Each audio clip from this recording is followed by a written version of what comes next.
for those who are wondering, if you want to ship from the port of origin in China to Nigeria, you're gonna expect to pay about $4,500. That is the going rate right now in November 2024 for a 20-foot container, full container load of goods from China to Nigeria.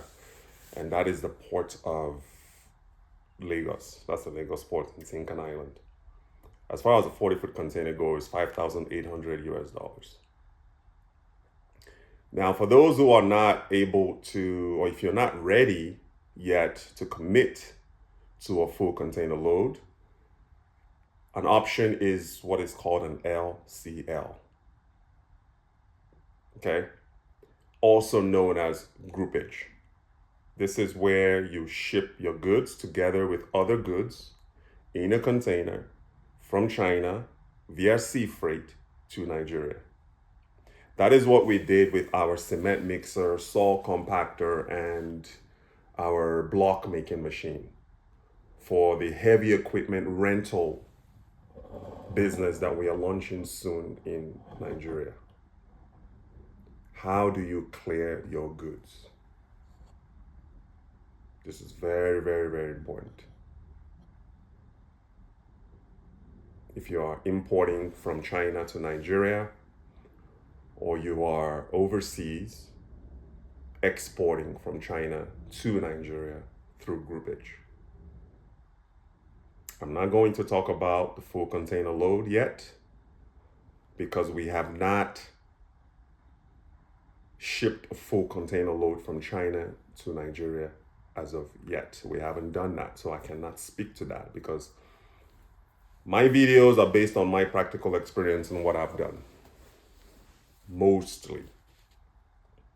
But as far as like less than a container load, LCL, groupage, that is something I have experience in and I can talk about, and that's what I'm going to share with you today.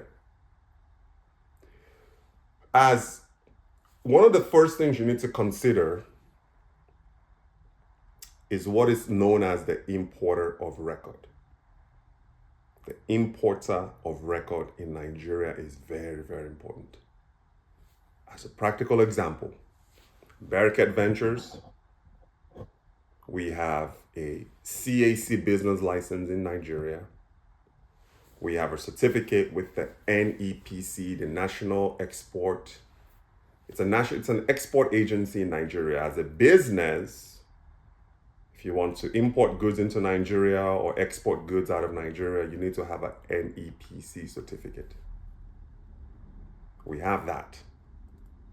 So when we ship goods, we also have an FRIS TIN number. This is for filing your taxes.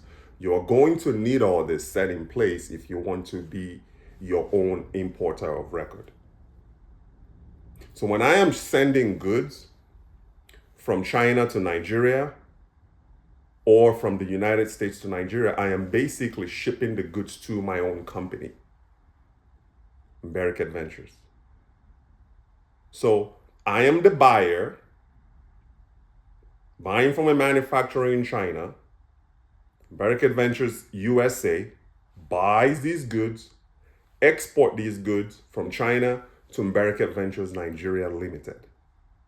Because we have all of the documentation in place, the business bank account, the licenses, the certifications to serve as an importer of record. So we can legally and without any issues export to ourselves.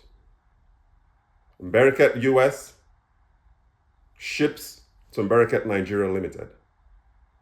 And the only thing that we need to do is to hire a licensed freight forwarder / customs broker. Because we don't have the license in Nigeria to serve as our own customs brokerage. So we use a third-party company for that. And all they have to do is assist us with filing all the documentation, paying the customs duty fees, and clearing our goods with the Nigerian customs. It's the same thing in China.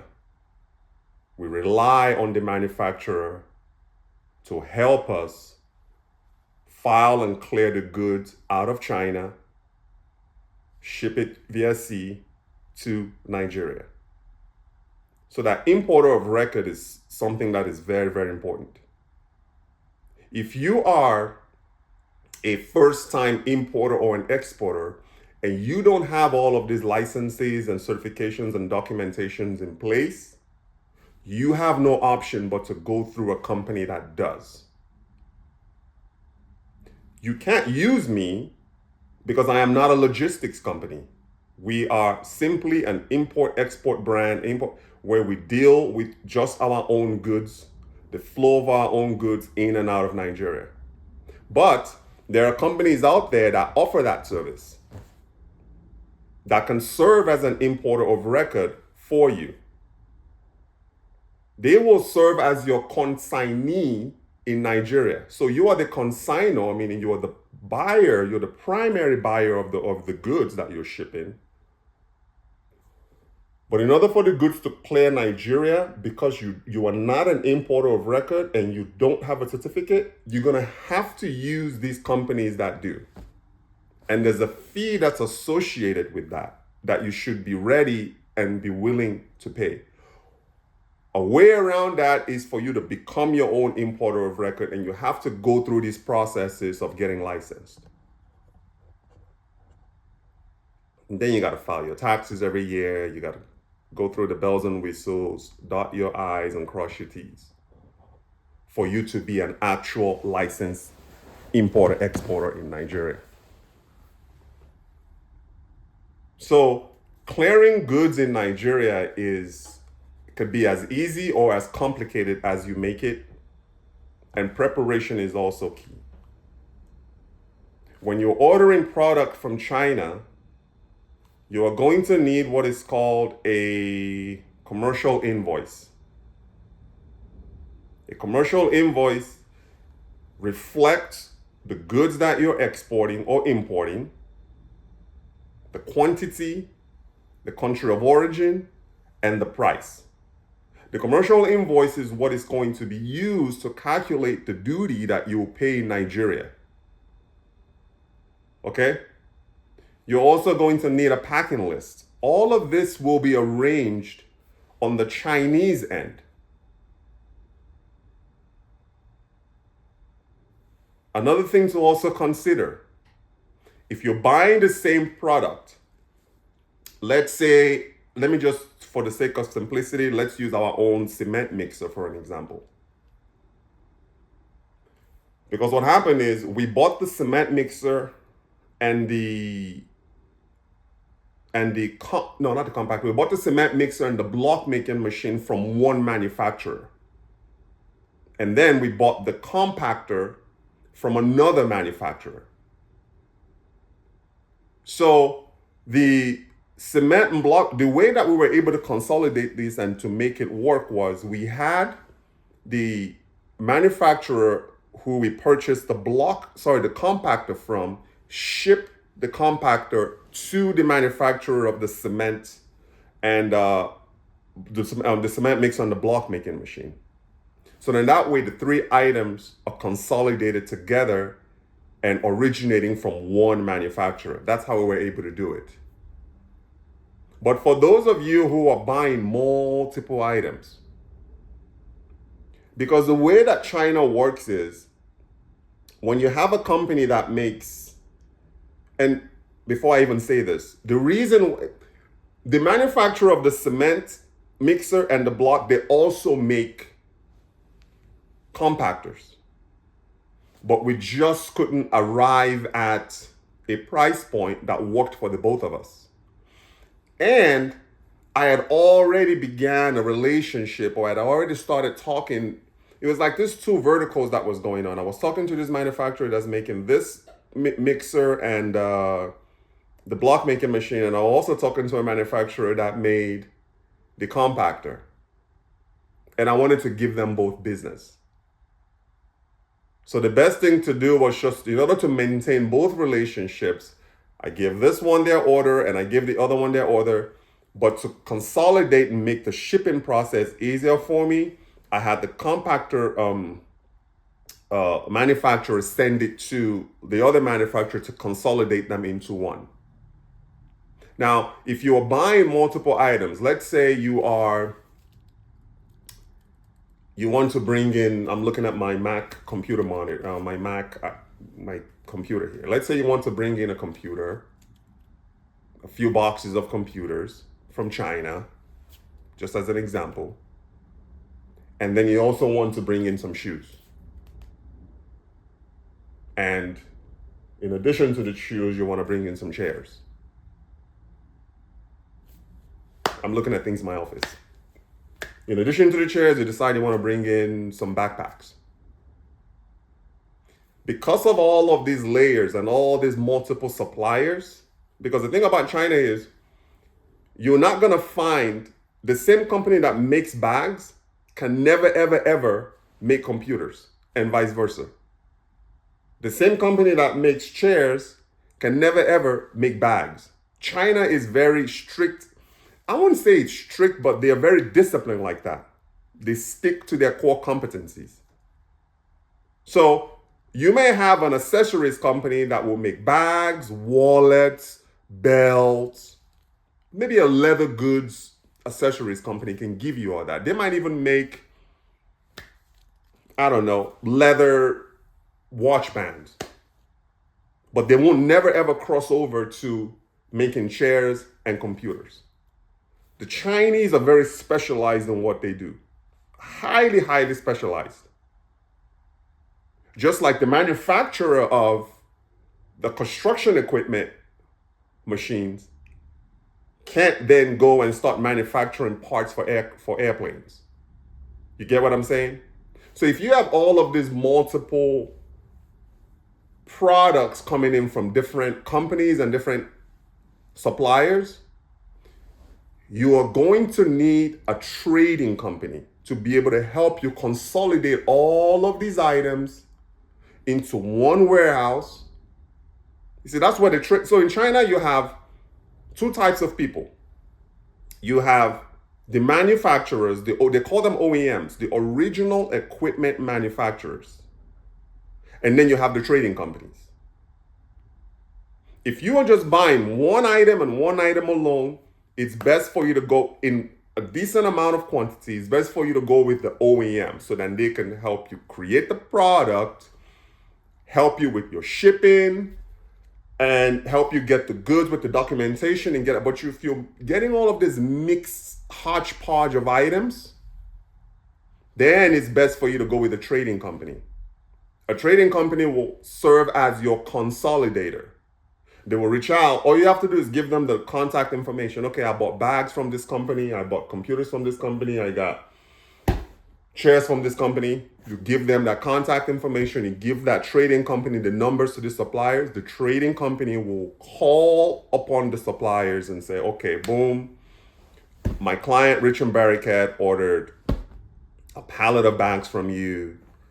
He also ordered, they'll call the next company. My client, Rich and Barricat, ordered a pallet of computer monitors from you. And they'll call the third company. He ordered a pallet of chairs from you. This is our trading company. This is where we're located.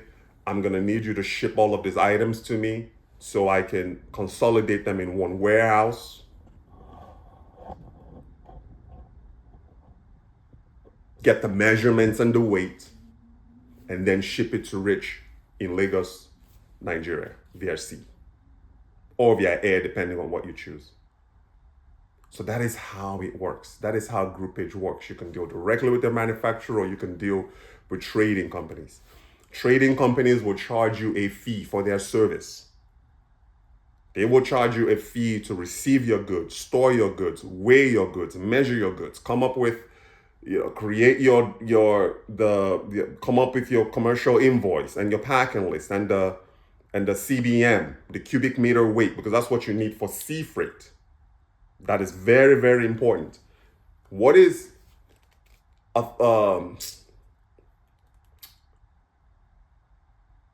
general way for you to gauge how much you're going to pay for a 1 cubic meter pallet of goods is roughly, the going rate is roughly about $300 to $350. So it's important for you to fill up that, get up to that 1 cubic meter. If you're going to cross over and do two CBMs, you can't just have one or two products in the second pallet. You got to make sure that you maximize, because whether you have one item or two items or a full pallet, you're still going to pay the same price. Does that make sense? So once your goods get to Nigeria, they'll go, because it's via sea, you will be issued within a couple of weeks of the vessel leaving China to Nigeria. Your manufacturer or whoever sent it out will then send you what is called a bill of lading.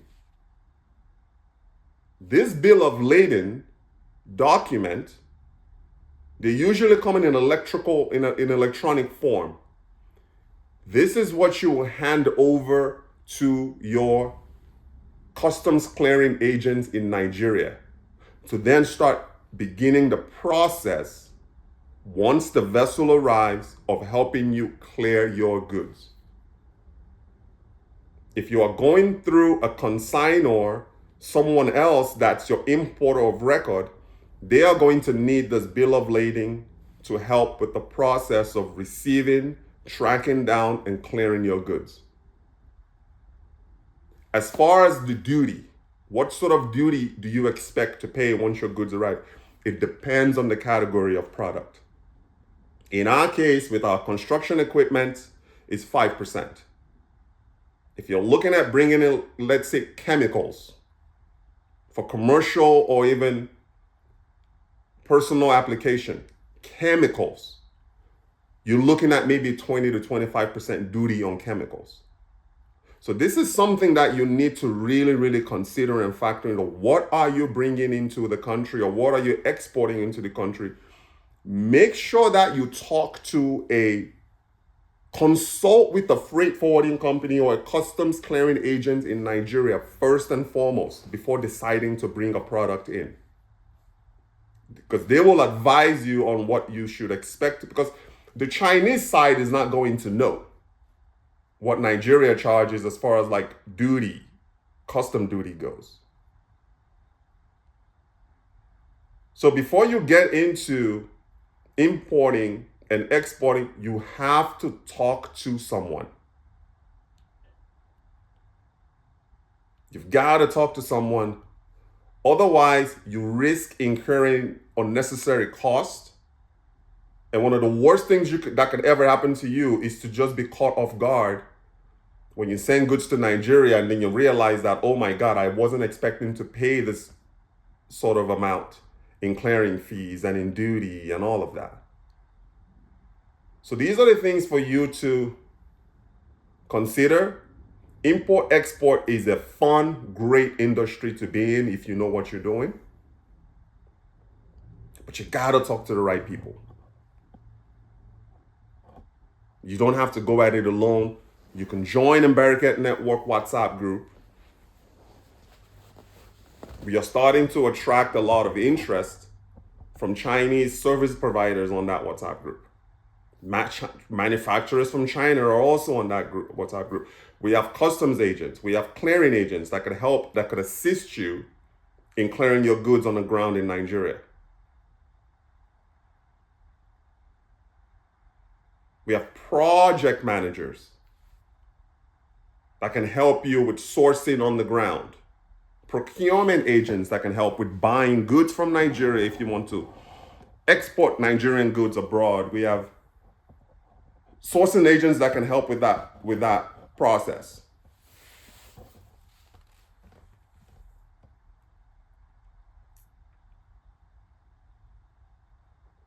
Okay, there's still quite a bit on the import-export process that I don't want to talk about in this video, or don't have the time to.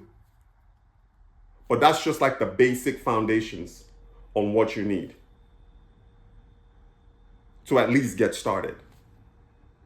You will either become your own importer of record in Nigeria, meaning you got to go through all of these steps and all of these layers and all of these documentations.